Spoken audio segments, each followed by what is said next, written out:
కళంకిత మంత్రుల వ్యవహారంపై అసెంబ్లీ అట్టుడుగుతోంది. కళంకిత మంత్రులను బర్తరఫ్ చేయాలంటూ టీడీపీ సభ్యులు స్పీకర్ పోడియాన్ని చుట్టుముట్టారు. తాము కళంకితులం కామంటూ ధర్మాన కన్నా వాదించారు.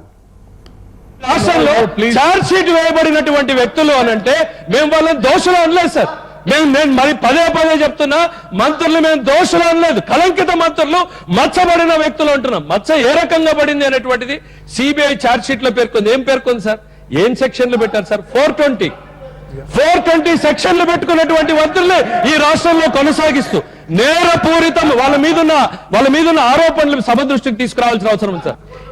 ఇంకా డీటెయిల్ గా పోవాలంటే నాకేం అభ్యంతరం లేదు. మీరు పర్మిషన్ ఇస్తే నేను ఈ హౌస్ లో డిబేట్ చేసేదానికి సిద్ధంగా ఉన్నాను.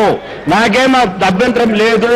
వారు తీసుకున్న నిర్ణయాలు ఏంటి, మీ ప్రభుత్వాల్లో తీసుకున్న నిర్ణయాలు ఏంటి, ఈ రాష్ట్ర ప్రభుత్వానికి ఎంత నష్టం వచ్చిందో నేను డిబేట్ చేసేదానికి సిద్ధంగా ఉన్నాను.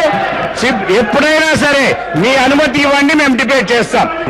కానీ ఒక ఇన్వెస్టిగేషన్ జరిగేటప్పుడు కోర్టులో ఉన్నప్పుడు మనం సమంజసమా ఇక్కడ మాట్లాడేదని మీరు డిసైడ్ చేసి డిబేట్ పెట్టండి, మేము సిద్ధంగా ఉన్నాం. ముఖ్యమంత్రి గారు సహకరించడం లేదు. దొంగలు ఒకటే తోడు దొంగలు అనేటువంటిది సిబిఐ హైకోర్టులో విన్నవించుకుంది సార్. ఈ రాష్ట్ర ప్రభుత్వం మాకు సహకరించడం లేదు.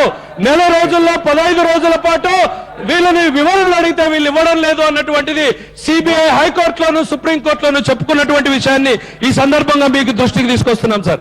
మేము ఇవాళ చేసిన ఆరోపణలు కాదు sir.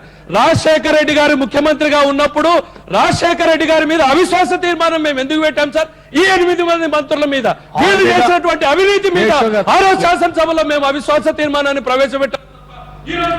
No, are we not deviating from the subject? Of course, yes. ముఖ్యమంత్రి గారు చాలా